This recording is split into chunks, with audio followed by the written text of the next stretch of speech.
Hey, what's up, y'all? Today we're going to talk about how to build endurance cycling.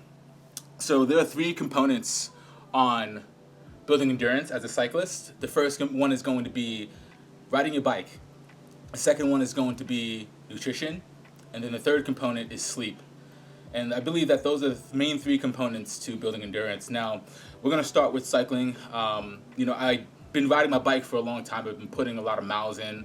I just came back from a ride, which is why I'm still in my kit and everything.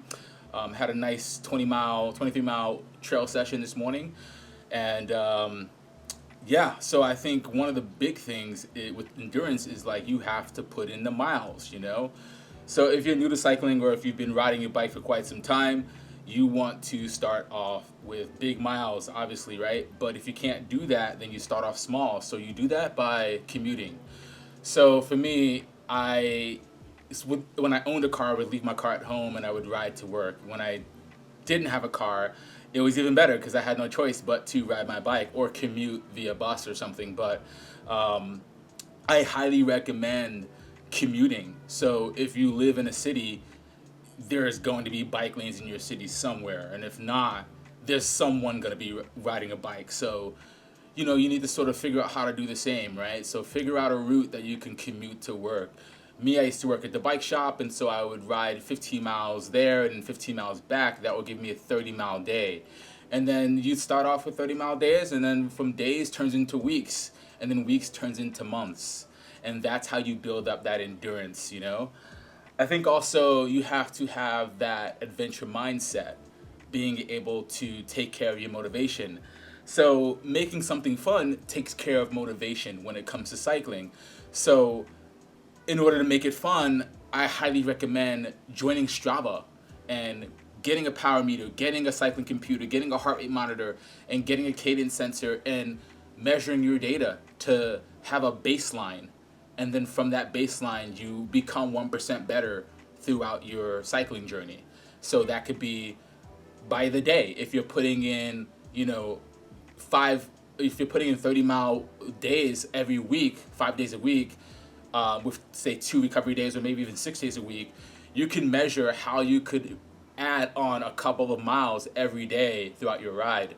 I think also with that adventure mindset is to include lookouts wherever you're located. Find a view, find a landscape, be able to ride to that landscape and make that landscape, fun, make that your adventure. And that's a way for you to take care of that motivation and continue to add the miles in when it comes to riding your bike. And over time, you'll learn quickly that, your miles are going to be able to enhance. And you're gonna see right on that dashboard in your Strava that your mileage is beginning to increase. So that's one way to do it with cycling. I think also having obviously the proper bike fit and making sure you're comfortable on the bike is obviously extremely important. So those are some of the things when it comes to cycling that will help you with your endurance. The second one is nutrition. So for me, I was totally unhealthy before I even began riding bikes. I have a background. I used to have asthma when I was younger, and I played football in high school. I played baseball when I was in middle school and everything, normal sports and stuff like that. But I had no idea about cycling at the time. I found and discovered cycling when I was around 17 years old. When I saw Lance Armstrong on the internet. So my nutrition and coming from a background where I ate a lot of unhealthy foods took its toll on my body, and so I became self-made in terms of learning about nutrition, trying to eat healthy over time. And as a cyclist, I think if you want to get into say bike racing, if you want to become faster, you ride with people who are faster than you. You begin to immerse yourself in group rides that are local. And then if you want to jump into racing like I did, I became a crit racer. I joined a cycling team. And then that's when I really took my nutrition serious. And so I started becoming more conscious of what I was eating. I could say I'm a practitioner. I've tried lots of different diets. I've tried the vegan diet, the paleo diet. I've done the pescatarian, keto. So you have to find what's right for you. But I find what really works for me is like high carb, low fat, and so that could be in a form of anything. You can make that a vegan or plant based, high carb, low fat. You can make that if you're a meat eater, you can do it that way. So depending on what types of food you like to eat, you can meld it into your nutrition and your diet however way you can. But it is important to think about the food that you eat, and eat for your fuel for your body, what you need to make your riding better, and to get you throughout your day. I always like to think of it in terms of like deposits, right? So like whatever you could deposit into your body in terms of fuel, that's going to benefit you for your ride or the next day. If you're planning out a big ride, that's only going to add to your ride, right? It's going to make you sustain your energy longer. So just keep that in mind. I also believe fluids. My rule is to drink before you're thirsty and eat before you're hungry. And when you have clear urine, like keeping track of that when you're going to the bathroom, like making sure everything is clear, making sure like you're eating before you're entirely hungry. Like that's all the things that add up to you having better nutrition and energy on the bike. For me, like I have this drink right here. I just got back from a ride, so for me, I like to replenish the nutrients that were lost in my body after strenuous workouts. I was under the sun for almost like a little bit over 2 hours, and been riding in the trails. It was extremely hot out here in Miami, Florida. So I have a banana smoothie with 1 apple and 1 orange in here with a little bit of honey and some cinnamon.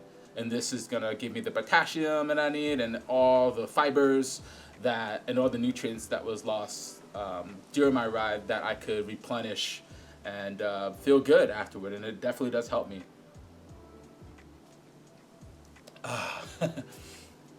The last and final thing is sleep. So sleep is super important. I think that's something that I struggled with a lot. But you want to be able to get at least 8 to 10 hours sleep, if you can. If you can make that happen, that'd be great, right?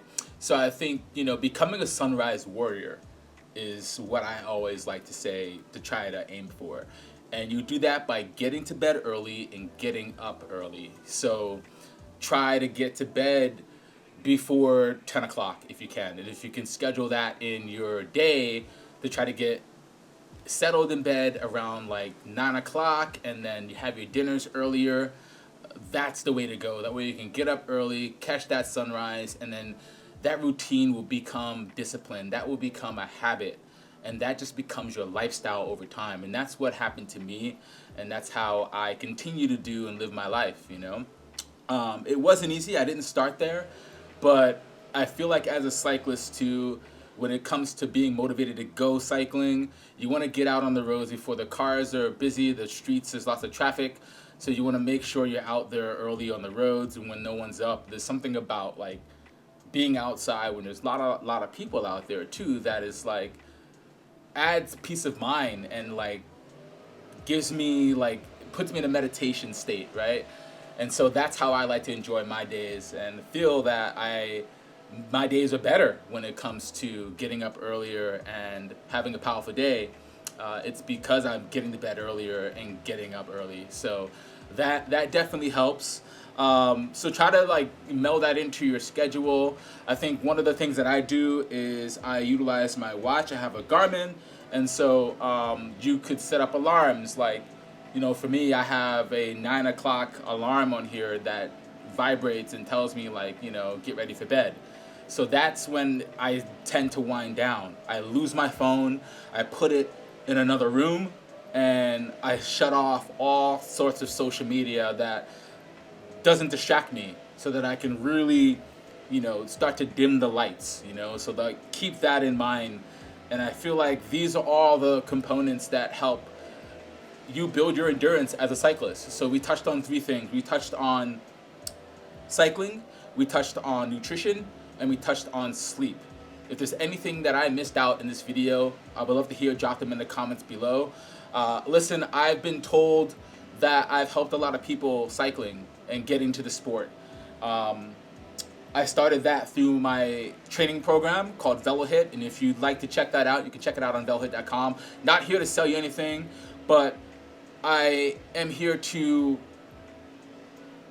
become a practitioner and share my experience with everyone.